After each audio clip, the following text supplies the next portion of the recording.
উত্তরকাশীর শান্ত পাহাড়ি গ্রাম ধারালি। 5ই আগস্ট ভোরের আলোয় তখনও জীবন চলছিল স্বাভাবিক ছন্দে। কেউ চা বানাচ্ছে, কেউ বাজারের পথে। হঠাৎ আকাশে মেঘ জমলো আর কয়েক মুহূর্তের মধ্যে ঘটে গেল এক ভয়ঙ্কর বিপর্যয়। মাত্র 20 থেকে 40 সেকেন্ড এই অল্প সময়ের মধ্যে পাহাড়ি ঢাল বেয়ে নেমে এলো ভয়াল জলের স্রোত। প্রচন্ড গর্জনে ভেসে গেল ঘরবাড়ি, দোকান, গাড়ি, সবকিছু যেন মুহূর্তের মধ্যে গেল মানচিত্র থেকে মুছে। কেউ যেন পালানোর সুযোগ পেল না, কেউ জানলো না জীবন আর মৃত্যুর এই পাতলা সীমানা এত দ্রুত এসে যাবে। সেনা সদস্য থেকে সাধারণ মানুষ সবাই ফেসে গেল এই দুর্বার জলস্রাসে।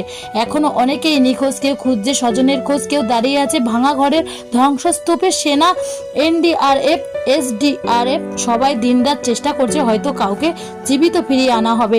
এই বিপর্যয় আমাদের মনে করিয়ে দেয় প্রকৃতির শক্তির সামনে আমরা কতটা অসহায়, আর মুহূর্তে সবকিছু বদলে যেতে পারে। আর আমাদের উচিত প্রত্যেক মুহূর্তকে ভালোবাসার পাশে থাকা।